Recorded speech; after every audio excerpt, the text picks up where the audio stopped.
Hi, in this video, I am going to review some of the basic properties of the Dirac delta and give some of the really key properties that are going to be very useful in physics. This is an incredibly useful object in physics. I say object because Dirac delta is not actually a function. It's actually better defined as a distribution. But a lot of people call it the Dirac delta function, and probably that makes mathematicians go, eh. But anyways, so what is this object? Well, it is defined, um, this is defined by its behavior in an integral.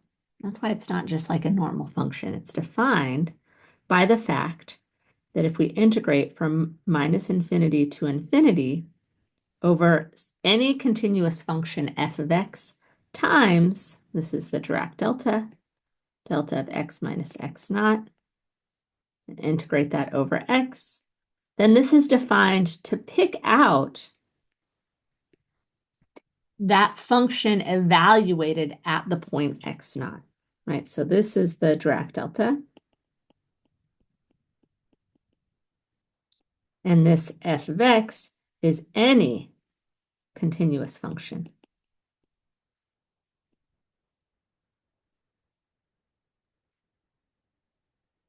So what this Dirac delta is, I mean, one way to think about the Dirac delta is if you're comfortable with the Kronecker delta. The Kronecker delta, it works in a discrete space where you're doing some sum and it picks out a particular value from your sum. It sets everything to zero except one particular value. The Dirac delta is like a continuous version of the Kronecker delta.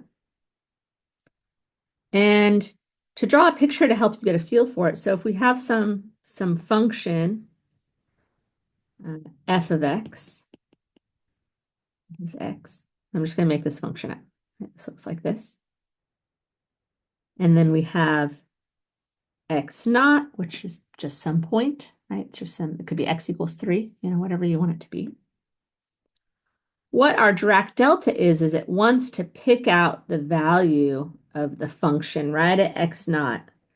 And so what you should envision this function as looking like is something that's zero everywhere except at that one point, x naught.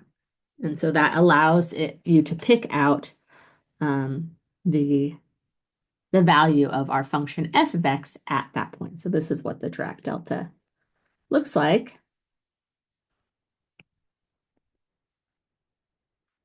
And furthermore, so if we consider the case where our function f of x is just the number 1, that's a function, right? It's a constant. From our definition of the Dirac delta, we automatically see this is 1. So now this is just the integral negative infinity to infinity of the Dirac delta. Right, when you integrate over a function, that's finding the area under the curve, and this is just equal to 1. Right, the function f of x equals 1 evaluated anywhere is just 1. It's a constant.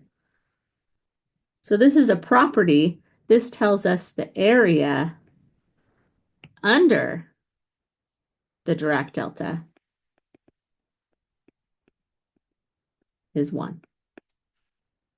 So in this diagram that I showed, one way you should think about the Dirac delta, the red line that I've drawn on this plot, is that it's 0 everywhere, and then it's infinitely narrow, or I mean, infinitesimally narrow and infinitely high. It's this infinitely high spike such that the area under this curve is normalized to being just 1.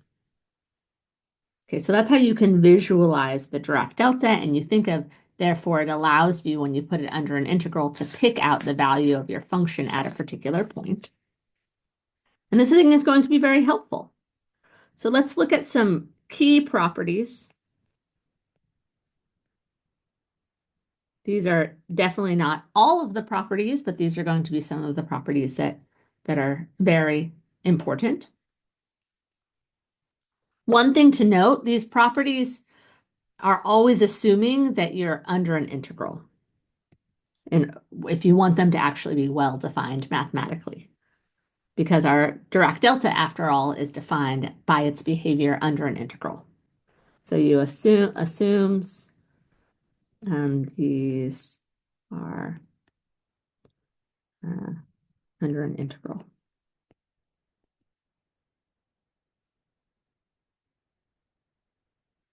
Okay, so delta of some constant a times x minus x naught is equivalent to 1 over the absolute value of that constant delta of x minus x naught. I am not proving these properties in this video, so I'm just giving them to you. These are going to be useful things. Delta, this is a symmetric thing. Delta of x minus x naught is equal to delta of x naught minus x. That's going to be helpful.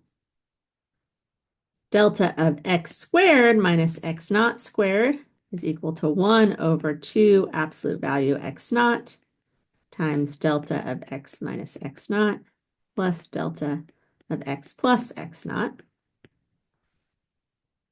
Okay, so those are just some helpful identities that you should have sort of in your back pocket. The other couple are related to something known as the Heaviside step function.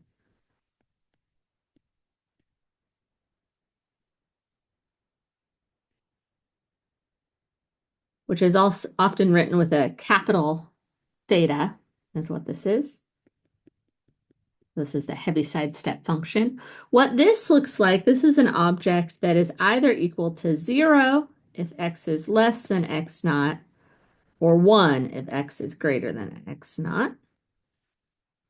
And so it looks like a step, right? It looks like 0, and then it sharply goes up to 1 at x naught. So here it's 0, and here it's 1. That's known as the Heaviside step function. If we take the derivative of our Heaviside step function, right, the derivative is associated with the slope. What happens to the slope at x naught, right? This thing, the derivative of this function at x naught is infinite, right? It pops, it goes straight from 0 up to 1. And so the derivative of our Heaviside step function is going to be our Dirac delta. All right, it's something, this Heaviside step function is 0 over here and over here. It's flat, excuse me. So the slope is 0 at both those points, and then the slope is suddenly infinite at this point where it steps up. So that looks like our Dirac delta. We can also think about it, do the reverse, and think about integrating, integrating from negative infinity up to x of our Dirac delta. And I'm calling this x prime now to differentiate it from my integration variable x. And this will give us our Heaviside step function. All right, because you're thinking about, right, so we're doing this integral. And again, an integral is an area under the curve. And so if we start integrating at negative infinity, if we integrate and we're integrating up, if we only integrate up to x where x is before the location of our Dirac delta, then we're going to get 0, right? And then only when we integrate up to, right, where x here is our upper limit, only if we integrate far enough up will we include our Dirac delta, and then suddenly our integral, the area under our curve becomes 1, right? So let me draw a picture just to say this one more time. So if we have a plot and our Dirac delta is over here and x is over here, we only integrate up to x, then of course our integral is going to be 0 because we're just summing up the 0 part of the Dirac delta. But then instead, if x is over here, then we've included our Dirac delta, and then suddenly our integral jumps up to 1. Okay. So this relationship with this the step function is going to be a very useful one.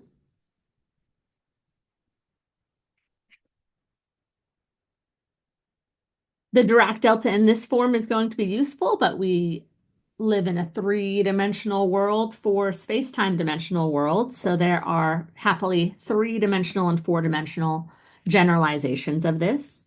And they're really just, you're just adding more Dirac deltas, one for each dimension. So in three-dimensional Dirac delta, this is just an integral of some function, which is now potentially a multivariable function of x, y, and z. And then we could have that same Dirac delta we were just dealing with for each of our coordinates. If we are integrating over all three of our coordinates, then this is going to pick out our function at x naught, y naught, z naught. And for notational convenience, we'll just call this, instead of writing all three of them, we're going to call this thing d3 of r minus r naught. So when I write, oh, sorry, that should be a Dirac delta 3. d3 of r minus r naught. So that just represents the three Dirac deltas. And then we can do the same thing if we want to think about a four-dimensional Dirac delta, where we just have one for time also. So delta 4 of now, we could write it as x mu minus x mu naught, where it's a function of t, x, y, and z. This is just going to be delta of t minus t naught, delta of x minus x naught, delta of y minus y naught, delta of z minus z naught. So this really, I'm not doing anything new here. I'm just introducing a shorthand that represents just multiplying our Dirac, 4 of our Dirac deltas. And this will be a useful thing when we're dealing with our 4 space-time dimensions. Okay, so I want to write a couple more properties that are so useful in physics, I can't even stress it enough. Just a couple more, and I'll write them both if we're thinking just about one dimension, but also our 4 space-time dimensions.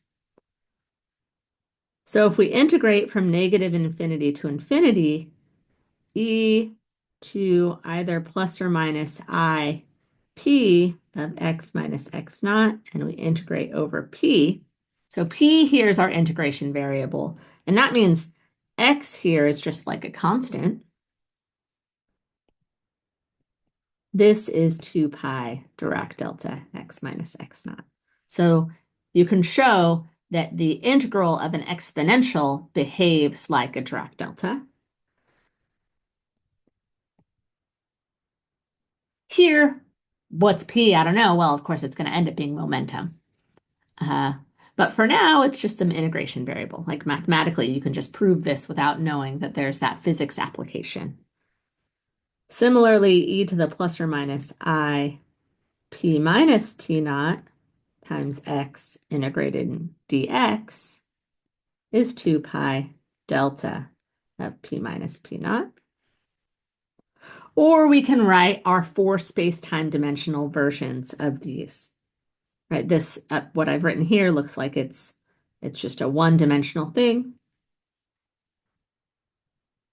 The space-time version, our p becomes our 4 vector, our 4 momentum, p mu, x minus x naught mu. And now we're integrating d4p equals 2 pi, and then our 4-dimensional Dirac delta. And then we can also have one where we're integrating over space.